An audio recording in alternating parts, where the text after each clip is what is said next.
Sementara umat Islam itu dilengahkan kemudian dengan adanya pengaruh-pengaruh dari luar, bahwa ternyata kehidupan dunia ini itu lebih hebat lagi ketika seorang anak dikatakan sukses ketika mereka itu mencapai satu pekerjaan atau titel atau strata pendidikan yang sifatnya cenderung kepada muatan dunia. Umat Islam, generasi kita ini, itu tak ada kemudian kurikulum khusus yang mengangkat pertanyaan-pertanyaan yang sifatnya betul bisa melemahkan akidah. Mohon maaf nih, bukan melemahkan para ustadz atau ulama kita dalam kajian dakwah Islam. Kurang apa lagi mereka? Mereka sempurna dalam membina akidah umat Islam, sempurna. Para guru-guru kita sempurna. Tapi ada satu yang terlupakan. Apa itu? Membentengi akidah umat Islam dari serangan-serangan pemurtadan.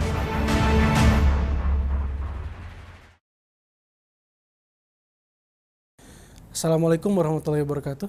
Waalaikumsalam warahmatullahi wabarakatuh. Apa kabar Bang Zuma? Alhamdulillah sehat baik-baik. Selamat datang di Robito Halawiyah dan Nabawi TV. Masya Allah. Izinkan kami mengajukan beberapa pertanyaan. Pertama, Bang Zuma, apa latar belakang Bang Zuma meminati dakwah lintas agama ini? Kalau menurut saya ada dua hal dari aspek pribadi ya. Kalau berbicara mengenai pribadi itu adanya keprihatinan yang muncul terkait dengan kemungkinan besarnya terjadi kemerosotan daripada akidah dan juga kurangnya peminat umat Islam dalam hal ini generasi kita berikutnya terhadap kecintaan Islam.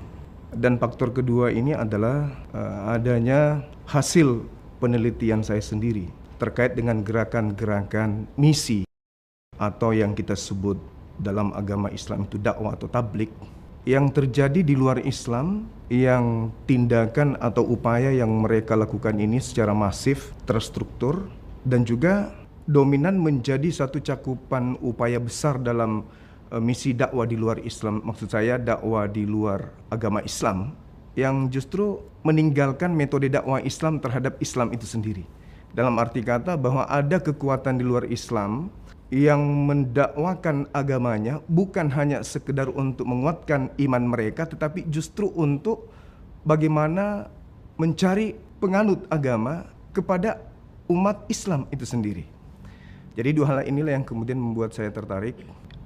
Saya tidak bisa diam dengan melihat gerakan-gerakan, saya sebut aja kristenisasi atau pemurtadan yang terjadi secara masif. Maka saya merasa terpanggil untuk mengambil bagian pembelaan terhadap akidah. Seperti itu. Pertanyaan kedua, bagaimana kondisi kepercayaan masyarakat saat ini?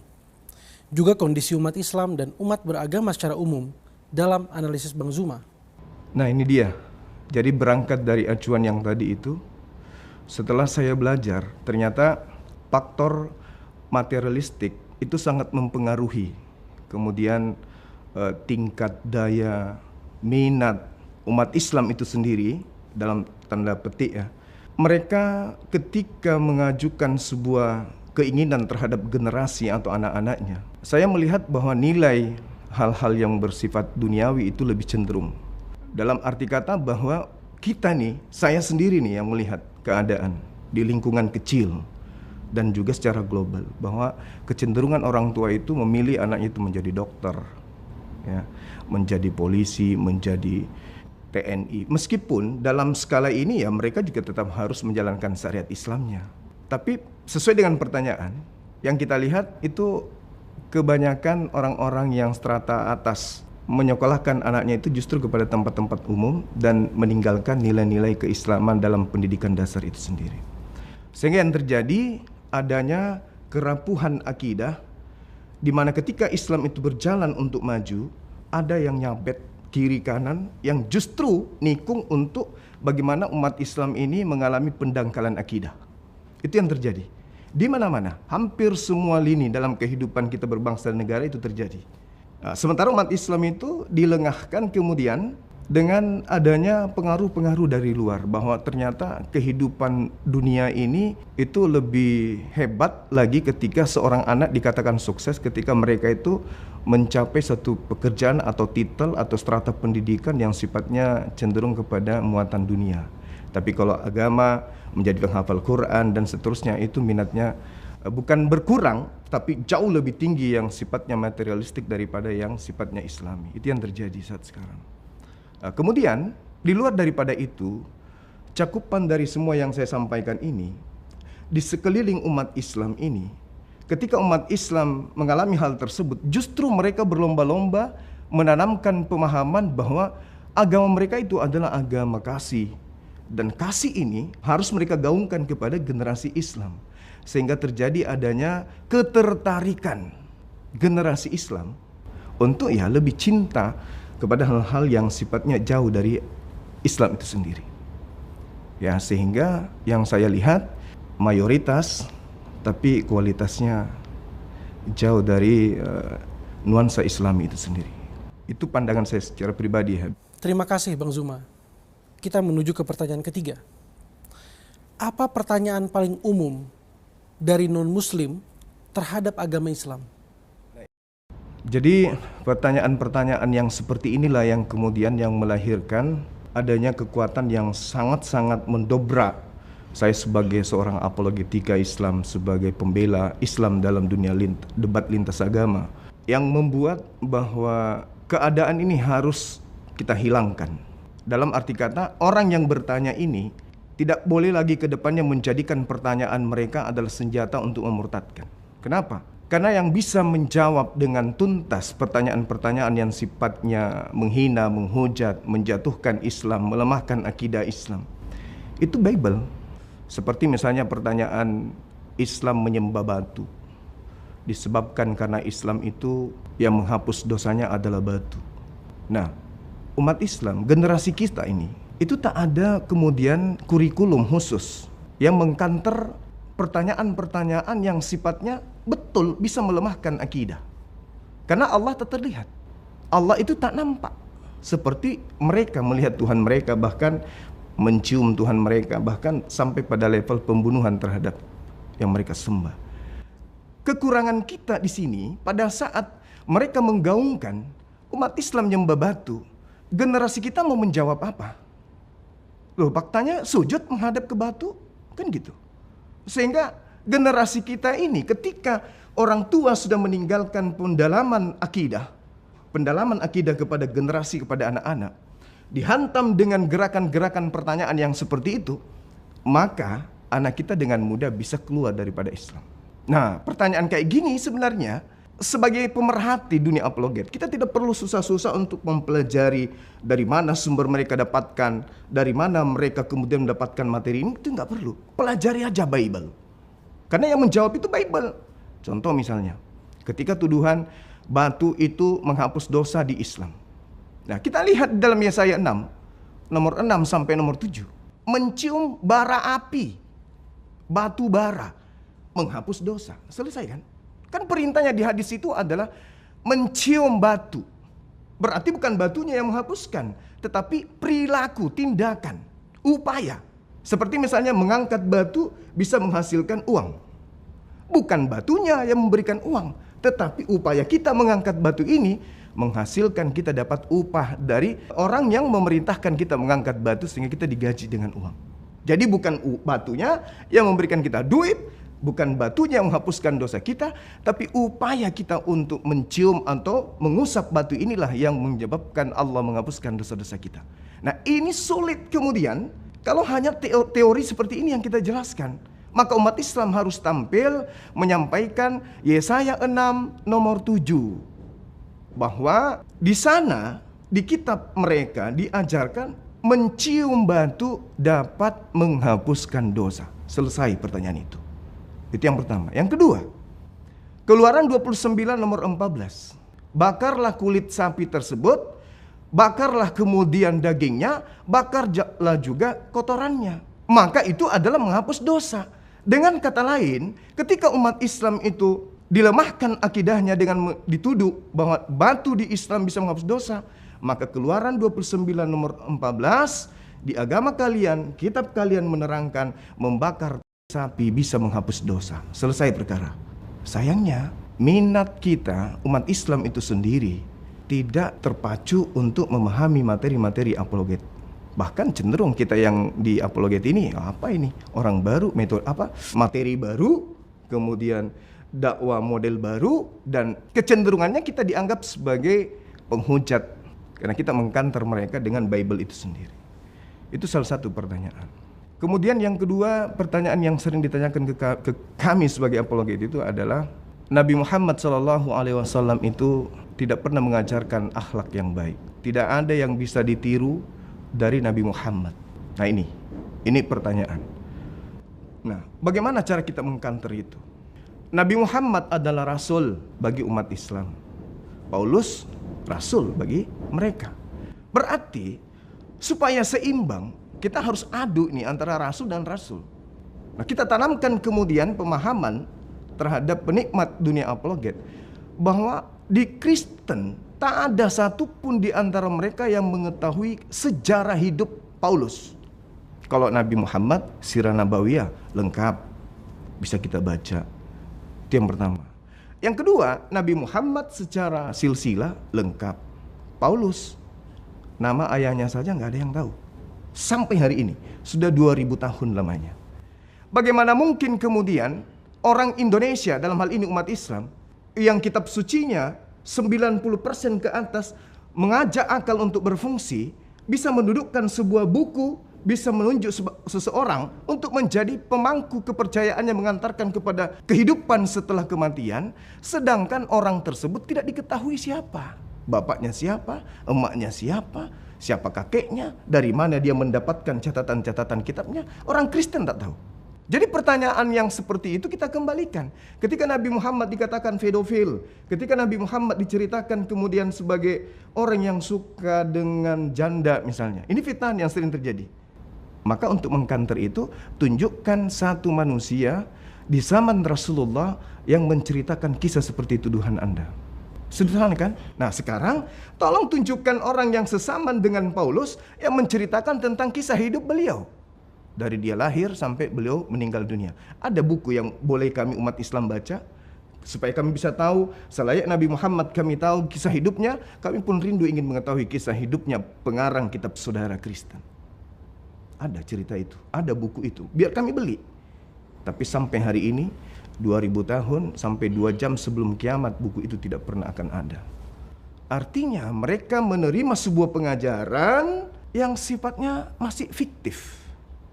Kan tak ada sumber, tak ada sanad, tak ada mata rantai penyampaian kabar dari apa yang dicatat di sebuah buku yang mereka imani sebagai firman atau mereka imani sebagai buku suci.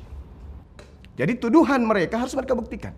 Yang mengetahui Nabi Muhammad, siapa beliau, bagaimana tindakan beliau, akhlak beliau adalah keluarga beliau, masyarakat beliau, sahabat beliau, murid-murid beliau, orang yang sesaman dengan beliau, orang yang sebangsa dan setanah air dengan beliau.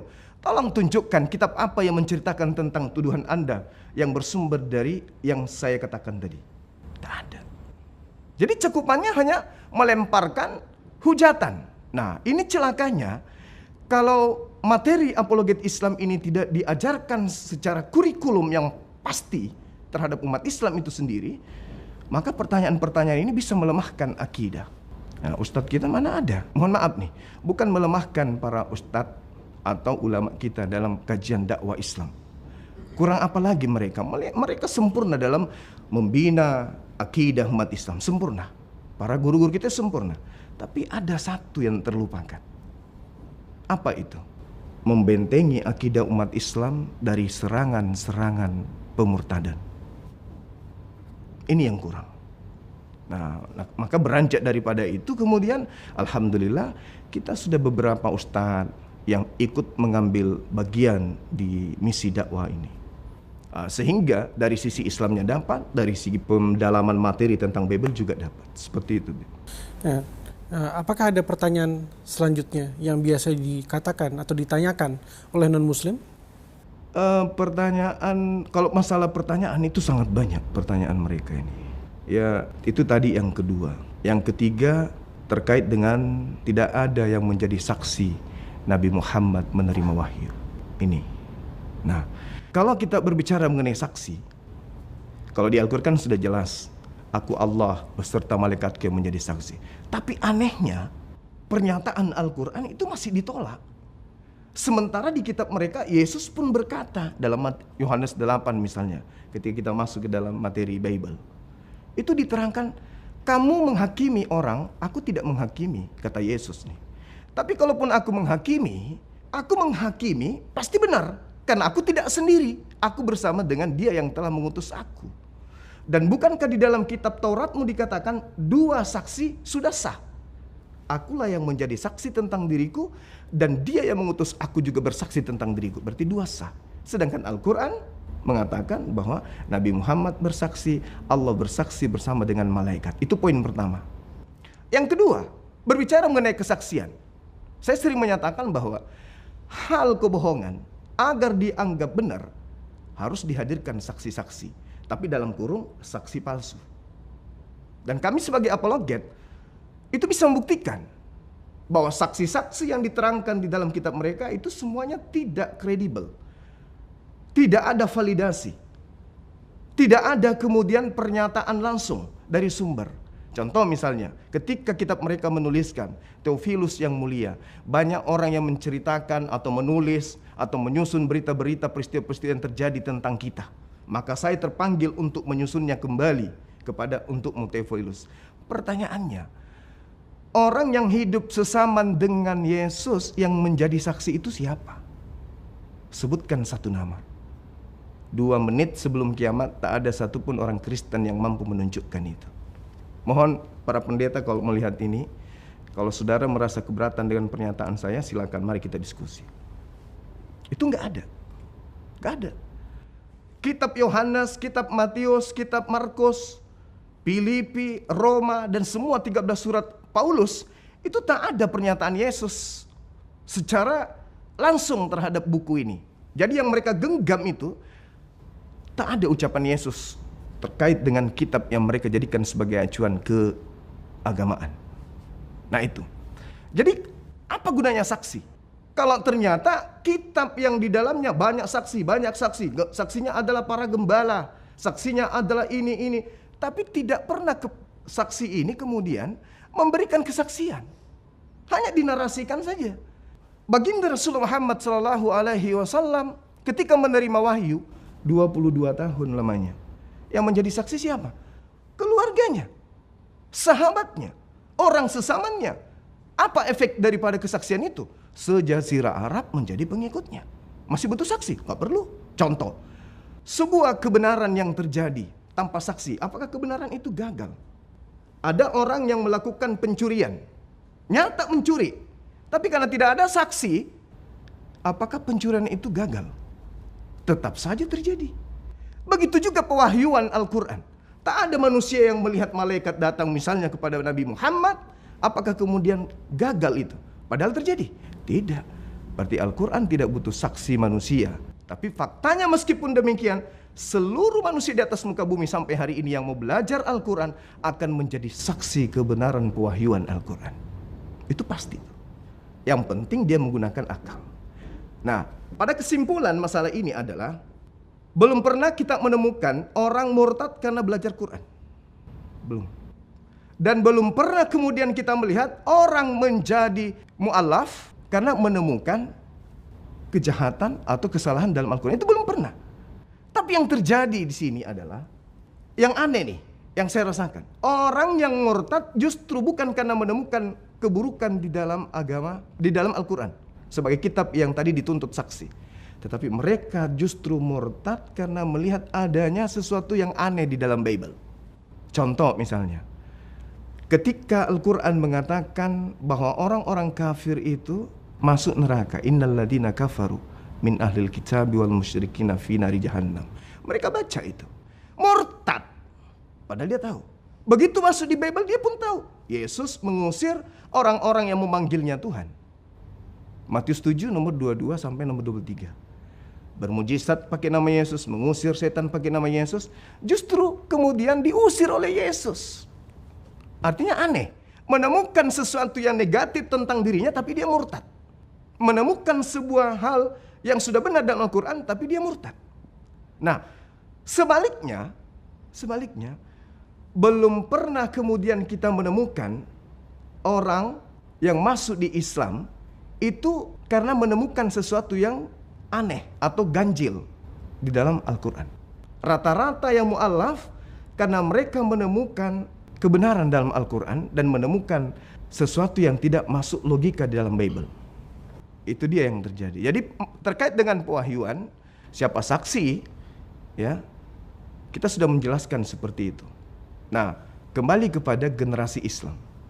Apa kira-kira jawaban mereka ketika mereka kemudian ditanyai, siapa saksi Nabi Muhammad menerima wahyu? Pasti mereka bingung. Karena itu terjadi 1400 tahun silam. Dengan adanya para apologet untuk mengkanter itu, pertanyaan kita kembalikan. Setelah kita ajukan dalam Al-Quran surah An-Nisa, Allah yang menjadi saksi, malaikat menjadi saksi, orang sebangsa dengan Nabi Muhammad dan juga sesama Nabi Muhammad menjadi saksi, umat Islam hari ini menjadi saksi, ilmuwan menjadi saksi, kedokteran dan menjadi saksi tentang Al-Quran kebenarannya. Maka pertanyaan kita balik kepada mereka. Siapa yang menjadi saksi? Satu, Yesus menerima firman. Tak ada jawaban. Siapa yang menjadi saksi? Lukas menerima firman. Siapa yang menjadi saksi? Paulus menerima firman. Siapa yang menjadi saksi? Siapa yang menjadi saksi? Siapa yang menjadi saksi? Tak akan pernah ada yang bisa menjawab. Nah, tapi kita tidak pernah mengajarkan hal ini kepada generasi kita. Itu dia. Jadi saya rasa cakupan itu seperti itu, Ustaz. Ya. Lalu Bang Zuma, bagaimana Anda menyikapi pertanyaan yang mengatakan bahwa Islam adalah agama yang datang belakangan? Iya, ini sebagai apologet ya. Oke, baik. Ketika ada pertanyaan itu, ada beberapa item yang akan menghantam logika berpikir mereka dari Bible. Itulah yang saya katakan bahwasanya musuh terberat Kristen itu adalah Bible, kitab yang mereka anggap suci. Bukan Al-Quran musuhnya, tapi Bible itu sendiri. Racun iman mereka itu Bible. Itu pasti. Kecuali mereka memungkiri ya, tapi tidak akan mungkin mereka pungkiri karena itu tertulis. Nah, Islam datang belakangan. Sedangkan mereka menyebut Yesus itu juru selamat. Selamat. Islam berarti Yesus juru Islam. Gimana dong? Yesus tidak pernah dikatakan Yesus juru Kristen, tapi selalu disebut juru selamat. Di dalam Yeremia 29 nomor 11 diterangkan di kitab mereka sendiri yang mereka ambil dari agama Yahudi. Aku Tuhan tahu rancangan-rancanganku tentang kalian, yaitu rancangan damai sejahtera. Damai sejahtera kalau di Islam itu apa? Islam sendiri kan? Berarti dari zaman Yeremia itu sudah Islam diajarkan dan dirancang oleh Tuhan yang memperkenalkan diri kepada Abraham, Ishak dan Yakub. Aku tahu rancanganku, yaitu rancangan damai sejahtera. Berarti Islam ini sudah dirancang. Itu di Yeremia. Bagaimana dengan Yesus? Yohanes 14 nomor 27. Apa kata Yesus? Aku tinggalkan damai sejahtera. Shalom dalam bahasa Ibrani. Bahasa kita salam, Islam. Bahasa Yunani Irene. Damai sejahtera. Berarti Yesus meninggalkan Islam, damai sejahtera untuk kalian semua. Aku tinggalkan damai sejahteraku untuk kalian. Berarti Yesus ini meninggalkan ajaran agama Islam. 2. Yang ketiga, di dalam Ibrani 5 nomor 7, Yesus diterangkan begini. Sebagai manusia, Yesus mempersembahkan doa yang sungguh-sungguh kepada Tuhan yang sanggup menyelamatkannya dari kematian. Dan atas kesolehannya, doanya dikabulkan. Berarti Yesus anak soleh. Setahu kita anak soleh itu di mana? Islam kan anak soleh itu. Berarti Yesus sudah Islam. Ibrani 5 nomor 7 yang menerangkan itu. Dan sebagai manusia, dia mempersembahkan doa kepada dia yang sanggup menyelamatkannya dari kematian. Dan atas kesolehannya, dia diselamatkan. Doanya dikabulkan. Berarti dia tidak disalibkan. Berarti dia anak soleh. Nah, kita balik.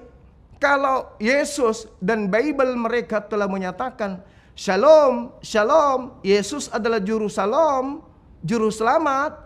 Tolong tunjukkan di mana Yesus disebut juru Kristen, atau menyebut kata Kristen, atau menyebut kata Perjanjian Baru, atau menyebut kata Lukas, atau menyebut kata kitab Matius, Markus, dan tak pernah.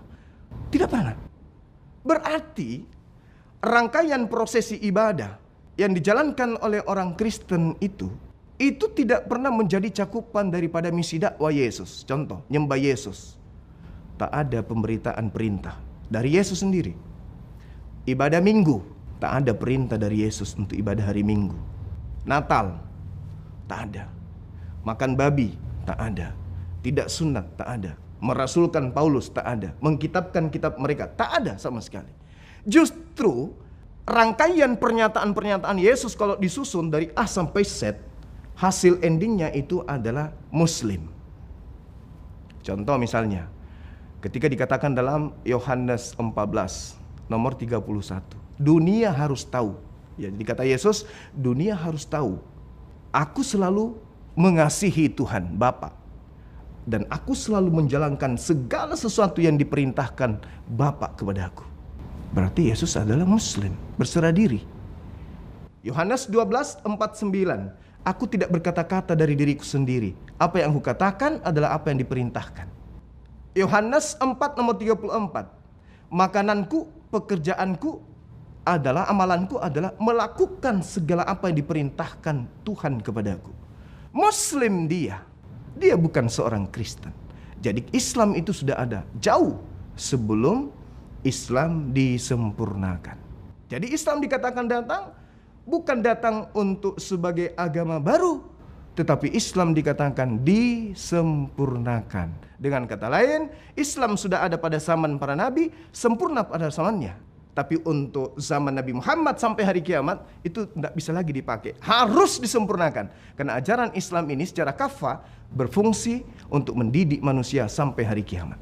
Di situ, Ustaz. Baik, terima kasih Bang Zuma. Bang Zuma, bagaimana Anda menyikapi jika ada non-muslim yang bertanya, apa buktinya bahwa Nabi Muhammad sudah dinubuatkan dalam kitab sebelum Al-Quran? Jadi pesan Al-Quran, salah satunya adalah mereka mengenal Nabi Muhammad dan menemukan nama Nabi Muhammad dalam kitab Taurat dan Injil. Itu ada dalam pesan Quran. Nah sekarang permasalahannya, yang dirujuk pernyataan Al-Quran itu adalah kitab Taurat dan kitab Injil. Yang sampai ke kita hari ini itu bukan Taurat dan juga bukan Injil, tetapi kitab yang diterangkan kemudian di dalam Al-Quran, bahwa kitab yang mereka tulis berdasarkan atas keinginan sendiri tapi mengatasnamakan nama Allah. Dalam surah Al-Baqarah ayat 79. Nah, kalau dikatakan bahwasanya nubuah, sebenarnya secara umum umat Islam itu tidak butuh nubuat. Umat Islam ini nggak butuh nubuat. Umat Islam tidak butuh kitab mereka. Al-Quran sudah sempurna. Al-Quran sudah menyatakan dirinya, kebenarannya sesuai dengan fakta yang kita lihat hari ini. Jadi Nabi Muhammad itu tidak butuh nubuat dari kitab-kitab mereka. Namun meskipun demikian, kitab mereka ini banyak menceritakan indikasi munculnya Nabi Muhammad. Contoh, dalam Yohanes 16 nomor 7 sampai nomor 15. Diterangkan dengan sangat jelas di sana. Kata Yesus, memang aku harus pergi. Sebab jikalau aku tidak pergi, roh kebenaran, penghibur atau penolong lain itu tidak akan datang. Dan apabila ia datang, dia akan memimpin kamu ke dalam semua kebenaran, keadilan dan pengisapan dunia akan dosa. Itu yang pertama. Kemudian yang kedua adalah ketika kita melihat dalam Ulangan 33 nomor 2. Bahwa munculnya kemudian hamba Allah yang memimpin 10.000 pasukan suci, membawa hukum-hukum yang menyala-nyala di tangan kanannya. Obor yang menyala-nyala, hukum yang akan membakar semua hukum jahiliyah. Ulangan 33 nomor 2. Pertanyaannya sekarang kepada mereka, tolong tunjukkan satu tokoh di kalangan kalian, Yahudi ataupun Kristen, yang pernah membawa 10.000 pasukan dengan membawa hukum di tangan kanannya menghanguskan hukum-hukum jahiliyah. Sedangkan kami umat Islam mampu membuktikan itu. Ketika kemudian Makkah ditaklukkan oleh Rasulullah, kita kenal dengan istilah Fathul Makkah. Rasulullah membawa 10.000 pasukan dari Madinah untuk melumpuhkan dan menaklukkan kota Mekah. Nah, sementara itu adalah nubuah. Yang menggenapi siapa? Nubuah tidak menyebut nama. Tapi nubuah itu adalah ramalan Nabi tentang apa yang akan terjadi. Itu yang pertama. Yang kedua. Yang ketiga, di dalam Ulangan 18, nomor 18 sampai nomor 19, diterangkan dengan sangat jelas bahwa Tuhan akan mengutus seorang Nabi yang sama seperti Nabi Musa Aku Tuhan akan menaruh firmanku di mulutnya. Dia datang dengan membawa namaku. Dalam bahasa Ibrani Bismi Anoki. Dia menyebut namaku dengan menyebut namaku. Bismi Anoki. Sementara di Islam, di Al-Quran, Bismillah tergenapi. Nah, sekarang kalau mereka menolak, siapa nabi yang sama seperti Musa selain Nabi Muhammad? Mereka ingin mengatakan Yesus berarti kamu menyembah nabi. Menyembah nabi atau menyembah Tuhan? Mereka kalahnya di situ. Mereka ingin mengatakan yang sama seperti Nabi Musa adalah Yesus, itu Tuhan mereka. Sementara Ulangan 18, seorang nabi bukan seorang Tuhan atau sosok Tuhan. Kalahnya dia di situ. Nah, lagi-lagi ini yang harus kita sampaikan kepada umat. Supaya ketika berbicara mengenai nubuah, ramalan, meskipun yang sampai kepada kita ini bukan Tauratnya Nabi Musa, bukan Injilnya Nabi Isa, tapi buku-buku yang kemudian mereka terima dari pendahulu mereka, itu justru ada indikasi bahwa Nabi Muhammad sudah diceritakan dalam kitab mereka. Banyak hal, Ustaz, yang bisa kita tunjukkan nubuah itu. Tapi pada kesimpulannya adalah umat Islam tidak membutuhkan itu semua, karena Al-Quran sudah sempurna. Kaidah yang dirangkumkan dalam Al-Quran itu sudah kita rasakan, bahwa tanpa nubuah dari kitab mereka, Nabi Muhammad tetaplah Nabi, tetaplah Rasul. Seperti itu, Ustaz. Pertanyaan selanjutnya, Bang Zuma. Apa keunggulan agama Islam yang dapat didalami selama Bang Zuma menjalankan peran dakwah lintas agama ini? Jadi keunggulan umat Islam itu ketika kemudian sebagai apologet ya, secara apologet. Ketika kemudian kita ditanya sama mereka, jawabannya ada di Al-Quran, jawabannya ada di dalam kitab mereka. Sementara ketika kita yang bertanya kepada lawan diskusi kita dalam lintas agama, mereka tidak bisa kemudian memberikan jawaban yang berdasar dari kitab mereka. Contoh, mana perintah Yesus untuk menuhankan dirinya? Kalau kita ditanya, mana perintah Allah untuk menuhankan dirinya? Al-Quran, surah Taha ayat 14 salah satunya. Mereka ditanya, enggak akan pernah bisa jawab, karena memang tak ada. Jadi keunggulan kita dalam dunia apologet ini, ya, secara misi debat atau diskusi lintas agama, kita dimenangkan. Karena yang membantu kita adalah Bible-nya untuk kita hantamkan kepada kepercayaan mereka itu sendiri. Makanya saya katakan musuh mereka adalah Bible. Tadi sebelum saya kesini, Ustaz, saya telat karena saya masuk di Komal Penghujat. Ada 6 penghujat, kita seorang diri.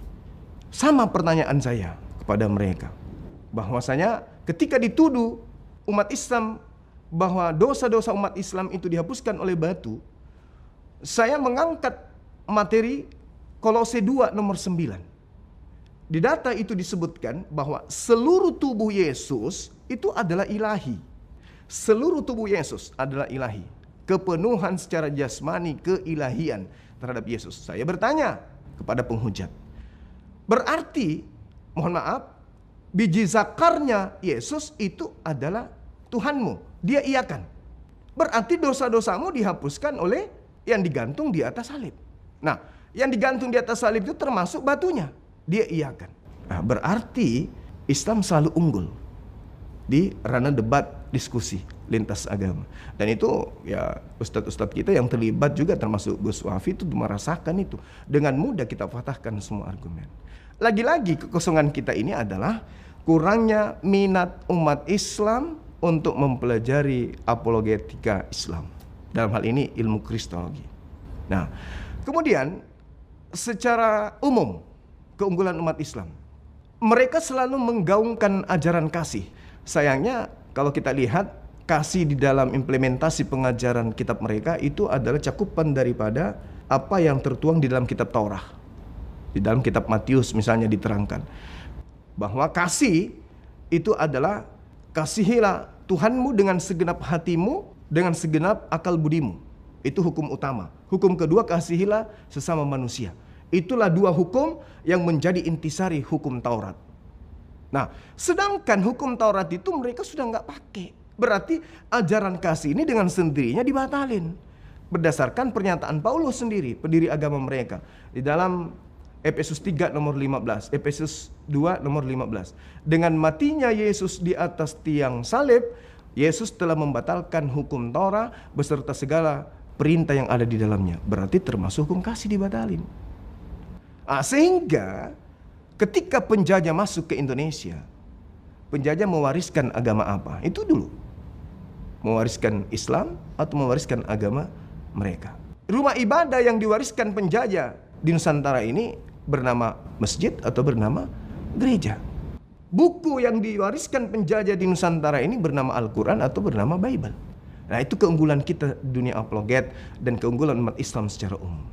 Nah, sehingga ya yang kita butuhkan sekarang ini adalah kesadaran umat Islam untuk berapologetika, membela agama Islam, minimal mendukung kami yang ada di dunia apologet ini untuk supaya pergerakan-pergerakan kami itu bisa tertata dengan baik.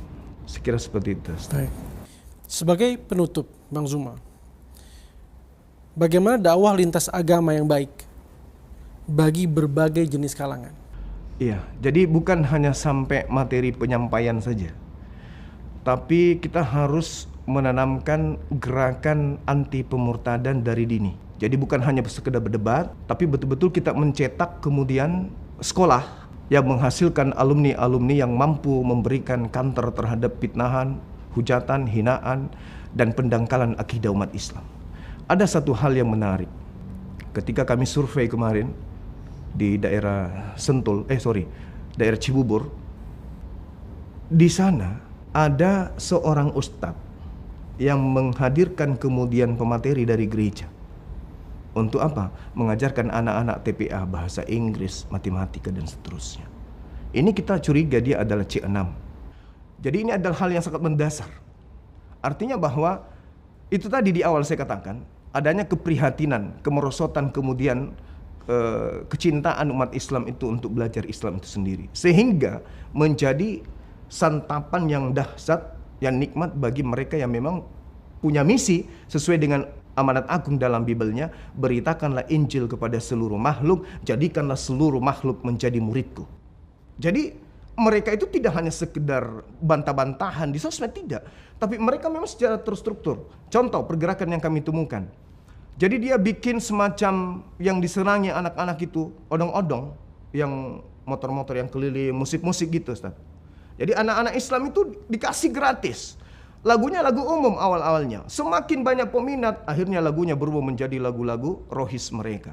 Lagu cinta kepada Isa, cinta kepada... Sehingga anak-anak ini pulang ke rumah terngiang-ngiang di kepala mereka. Sampai segitunya mereka lakukan. Dan itu terjadi di sekeliling kita tanpa kita sadari. Kita sebagai orang yang pemerhati umat Islam, berkhotbah, berceramah, tablik dan seterusnya. Tapi kita melupakan anak-anak kita ternyata jadi santapan mereka. Ini yang terjadi di tengah-tengah kita. Maka metode dakwah apologet yang baik itu kita harus mulai dari masjid. Nah, kita galakkan seluruh masjid yang ada di Indonesia ini untuk mempelajari apologet. Tak ada larangan di Al-Quran untuk belajar dan membaca Bible. Gak ada kan? Tak ada. Tak ada hadisnya. Umat Islam dilarang baca Bible, gak ada. Lalu apa yang kita harus lakukan? Nah, kemarin saya kasih metode kepada teman-teman yang ada di masjid. Ada TPA, ada majelis taklim. Beli Bible, tunjuk satu guru apologet di situ. Di API kita banyak stok. Masjid tinggal mengundang ke Apologet Islam Indonesia sebagai yayasan resmi. Hadirkan pendidik apologet ke yayasan kami untuk memberantas butanya anak-anak dini terhadap ajaran pemurtadan. Dihadirkan di sana. Diajarkan kepada anak-anak kecil kita. Tiada Tuhan selain Allah. Yang mereka sembah bukan Allah. Dalilnya ada. Kita ajari sambil bernyanyi kepada anak-anak kita. Kasih dalilnya. Yesus bukan Tuhan.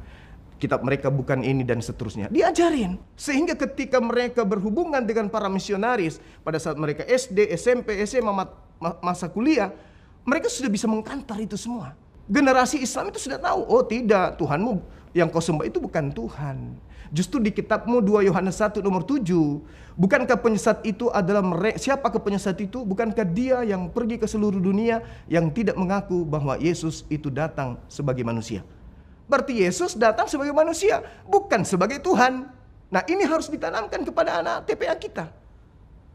Bukan hanya sebagai materi debat, tidak. Ada TPA, belajar berantas buta aksara Quran misalnya. Disisipkan setiap hari, setiap ahad, setiap pekan ada satu hari yang membahas tentang materi apologet. Apa temanya? tiada Tuhan selain Allah. Selain Allah bukan Tuhan. Yesus bukan Tuhan. Ini bukan Tuhan. Kasih dalilnya. Jadi anak-anak dari kecil sudah paham, oh ternyata hanya Allah yang Tuhan. Yang mereka sebut Allah bukan Tuhan. Misalnya lagi, materi hanya Al-Quran yang kitab suci. Ya tanamkan bahwa ternyata materi-materi tentang Quran hanya kitab suci ayatnya ini. Di luar Al-Quran bukan kitab suci ini ayatnya. Mereka sudah paham Bible. Jadi ada pendidik di setiap meja pendidik dalam khususnya TPA misalnya, taruhlah TPA atau yayasan yang memang berfungsi untuk menanamkan pemahaman anti pemurtadan. Kurikulumnya ya tentang Bible. Karena mereka juga di sekolah teologi, sekolah tinggi teologi, mereka juga belajar tentang Quran. Nah, apa yang harus kita lakukan itu tadi, Ustaz. Anak-anak harus kita tanamkan pemahaman anti pemurtadan dari sejak dini. Saya sedih ketika mengetahui kemarin. Saya langsung turun ke lapangan. Disampaikan bahwa di sini gereja melakukan sunatan massal. Yang diundang adalah umat Islam. Dan yang Islam dengan lugunya datang disunat di sana. Kita sebagai umat Islam yang tidak mengetahui itu ya, tapi yang tahu apologet itu merasa sangat sedih. Pertama, di dalam kitab mereka tak boleh bersunat. Galatia 5 nomor 2. Barang siapa yang menyunatkan dirinya, Yesus Kristus tidak berguna baginya. Tapi dia menyunat anak-anak Islam. Apa tujuannya? Supaya mereka cinta kepada agama mereka. Supaya anak-anak itu sudah bisa membedakan dalam benak mereka, bisa melihat, oh mereka ajaran kasih. Begitu besar, bertemu dengan wanita, bertemu dengan laki-laki lain agama, mereka dengan mudah luluh. Karena kita umat Islam ini tidak pernah menanamkan akidah itu. Yang kita ajarkan dalam masjid, qul ya ayyuhal kafirun, wahai orang-orang kafir. Di masjid tak ada orang kafir. Harusnya itu dibacakan di luar. Nah, kehadiran apologet Islam inilah yang kemudian melakukan dakwah itu. Ya, maka melalui forum ini saya berharap ke depannya umat Islam itu bisa konsentrasi menciptakan satu keadaan bahwa umat Islam harus punya pesantren yang konsentrasi terhadap apologet Islam. Nah, alhamdulillah kami dari pemerhati dunia apologet itu rencana ke depan kita akan bangun pesantren ya di Kota Makassar, daerah Makassar. Yang mudah-mudahan itu bisa terwujud sehingga siapapun yang mencintai dunia apologet ini bisa mengutus anak-anak mereka untuk kita didik di sana. Rencananya nanti kita ada kurikulum pendalaman bahasa Ibrani, Aramaik, kemudian Yunani, kemudian bahasa Arab dan juga bahasa Inggris, 5 bahasa. Untuk kita persiapkan menjadi dai-dai apologet. Seperti itu, Ustaz. Baik. Ya. Terima kasih banyak Bang Zuma Sama-sama, atas kehadirannya, juga jawaban-jawaban yang luar biasa. Sekali lagi kami ucapkan terima kasih. Assalamualaikum warahmatullahi wabarakatuh. Waalaikumsalam warahmatullahi wabarakatuh.